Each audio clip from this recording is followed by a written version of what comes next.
হে বাবা বিশ্বকর্মা, তুমি দেখা দাও প্রভু, কোথায় তুমি? এই তো আমি এসে গেছি।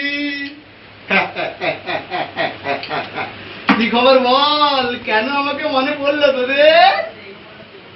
বাবা একদম সোনার কাজ নেই বাবা, তুমি সোনার কাজ দাও, নাহলে ওই দিদির জব কার্ডে নাম লিখে দাও বাবা। আচ্ছা, সারা বছর মনে পড়ে না, কাজ না থাকলেই বিশ্বকর্মা। হ্যাঁ, তোরা সারাদিন ফোন ঘাটবি, ফোনে নেট ঘাটবি, আর লোকের বউকে ডিস্টার্ব করবি, লোকের সংসার ভাঙাবি, তোদের থাকবে সোনার কাজ। হ্যাঁ, ভুল হয়ে গেছে বাবা, ক্ষমা করে দাও, আর হবে না। আচ্ছা ভুল হয়ে গেছে। আচ্ছা না, যেদিন তোরা বিশ্বকর্মা পূজা করিস তার আগের দিন এমন মদ খেয়ে বমি করে রাখিস, তোর তো গেট গোড়া দিয়ে যাওয়া যায় না। হ্যাঁ, আচ্ছা দিদি তো তোর থেকে ভালো উপহার দিয়েছে, তোরা তেলে ভাজা দোকান কর, চপ ভাজ, ওটাই তোদের পক্ষে ঠিক আছে। তাছাড়া তোরা কোনদিন আমাকে খুশি করেছিস? কোনদিন খুশি করেছিস? কেন?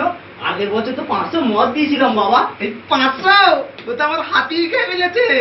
এই দেখ, দেখেছিস? আচ্ছা ওই মানে 2 লিটার দিচ্ছি বাবা। 2 লিটার দিচ্ছিস? ঠিক আছে দে, তবে দেখি কতটা কি করতে পারি, কিন্তু লস কমে যেতে পারে, সেটা কিন্তু কিছু গ্যারান্টি দিতে পারছি না।